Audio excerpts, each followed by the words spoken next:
ನಿನ್ನೆ ಇಲ್ಲಿಯ ಕ್ಷೇತ್ರದ ಶಾಸಕರು ನಾರಾ ಭರತ್ ರೆಡ್ಡಿ ಅವರ ನೇತೃತ್ವದಲ್ಲಿ ನಡೆದಿರ್ತಕ್ಕಂಥ ಒಂದು ಗುಂಡಾಗರ್ದಿ, ಮಾಜಿ ಸಚಿವರು ಗಂಗಾವತಿ ಕ್ಷೇತ್ರದ ಜನಪ್ರಿಯ ಶಾಸಕರು ಜನಾರ್ದನ್ ರೆಡ್ಡಿ ಅವರ ಮನೆ ಮುಂದೆ ಬ್ಯಾನರ್ ವಿಚಾರದಲ್ಲಿ ಗಲಾಟೆನ ಎಬ್ಬಿಸಿ, ದೊಂಬೆನ ಎಬ್ಬಿಸಿ ಸಾವಿರಾರು ಸಂಖ್ಯೆಯಲ್ಲಿ ಕಾಂಗ್ರೆಸ್ ಕಾರ್ಯಕರ್ತರ ಜೊತೆಲಿ ಗುಂಡಾಗಳನ್ನ ಕೂಡ ಕರ್ಕೊಂಡ್ ಬಂದು ಇಲ್ಲ ಗುಂಡಾಗರ್ದಿಯನ್ನ ಮಾಡಿ ನಮ್ಮ ಕಾರ್ಯಕರ್ತರ ಮೇಲೆ ಕಲ್ಲುಗಳನ್ನ ಬೀಸಿ, ಅಷ್ಟೇ ಅಲ್ಲ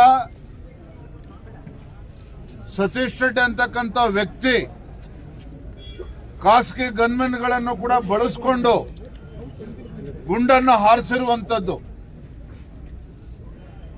ಈ ಗುಂಡಾಗರ್ದಿ ನಿನ್ನೆ ದಿನ ನಡೆದಿದೆ. ಭಾರತೀಯ ಜನತಾ ಪಾರ್ಟಿ ಇದನ್ನ ಬಲವಾಗಿ ನಾವು ಖಂಡಿಸ್ತೇವೆ. ಈ ಗುಂಡಾಗರ್ದಿ ಮಾಡಿಕೊಂಡು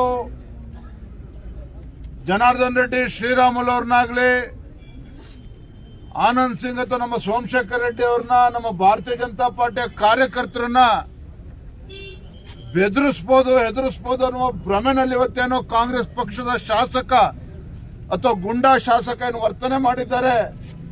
ಇದರಿಂದ ನಮ್ಮ ಕಾರ್ಯಕರ್ತರು ಧೃತಿಗೆಡುವಂತ ಪ್ರಶ್ನೆ ಇಲ್ಲ. ನಾನು ಕೂಡ ಇವತ್ತು ಬಳ್ಳಾರಿಗೆ ಬಂದು ಆಸ್ಪತ್ರೆಯಲ್ಲಿ ನಮ್ಮ ಕಾರ್ಯಕರ್ತರು ಅಡ್ಮಿಟ್ ಆಗಿದ್ದಾರೆ.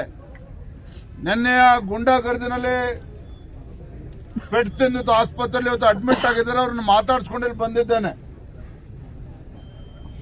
ಯಾತಕ್ಕೋಸ್ಕರ ಇವತ್ತು ಬಳ್ಳಾರಿ ನಗರದಲ್ಲಿ ವೃತ್ತದಲ್ಲಿ ಮಹರ್ಷಿ ವಾಲ್ಮೀಕಿ ಅವರ ಪ್ರತಿಮೆಯನ್ನ ಅನಾವರಣ ಮಾಡುವ ವಿಚಾರದಲ್ಲಿ ಗಲಾಟೆ. ನಾಚಿಕೆ ಆಗ್ಬೇಕಾಗಿತ್ತು ಕಾಂಗ್ರೆಸ್ನವರಿಗೆ. ಇವತ್ತು ನಮ್ಮ ರಾಜ್ಯದಲ್ಲಿ ಮಹರ್ಷಿ ವಾಲ್ಮೀಕಿಗೆ ಗೌರವನ ಕೊಡಬೇಕು. ಮಹರ್ಷಿ ವಾಲ್ಮೀಕಿಯನ್ನ ಈ ನಾಡಿನ ಎಲ್ಲ ಸಮಾಜದ ಎಲ್ಲ ವರ್ಗದ ಜನ ಅವ್ರನ್ನ ಪೂಜಿಸಬೇಕು, ಆರಾಧಿಸಬೇಕು ಅಂತೇಳಿ ಆ ಚಿಂತನೆಯೊಂದಿಗೆ ಹಿಂದಿನ ಮುಖ್ಯಮಂತ್ರಿಗಳು ಸನ್ಮಾನ್ಯ BS ಯಡಿಯೂರಪ್ಪನವರು ಮುಖ್ಯಮಂತ್ರಿಗಳಿದ್ದಾಗ ಇದೇ ಶ್ರೀರಾಮುಲು ಅವರು ಅಂದಿನ ಸಚಿವರು ಯಡಿಯೂರಪ್ಪನವ್ರನ್ನ ಮನವೊಲಿಸಿ ಮಹರ್ಷಿ ವಾಲ್ಮೀಕಿ ಜಯಂತಿಯನ್ನ ಆಚರಣೆ ಮಾಡಬೇಕು, ರಜಾ ದಿನವನ್ನಾಗಿ ಘೋಷಣೆ ಮಾಡಬೇಕು, ಮತ್ತೆ ರಾಜ್ಯದ ಬಹುತೇಕ ಎಲ್ಲ ಜಿಲ್ಲೆಗಳಲ್ಲಿ ತಾಲೂಕು ಕೇಂದ್ರಗಳಲ್ಲೂ ಸಹ ವಾಲ್ಮೀಕಿ ಭವನಗಳನ್ನು ನಿರ್ಮಾಣ ಮಾಡಬೇಕು ಅಂತೇಳಿ ಅದಕ್ಕೂ ಕೂಡ ಬಿಜೆಪಿ ಸರ್ಕಾರ ಅನುದಾನ ಕೊಡಿಸಿರ್ತಕ್ಕಂಥವ್ರು ಇದೇ ಶ್ರೀರಾಮುಲು ಅವರು.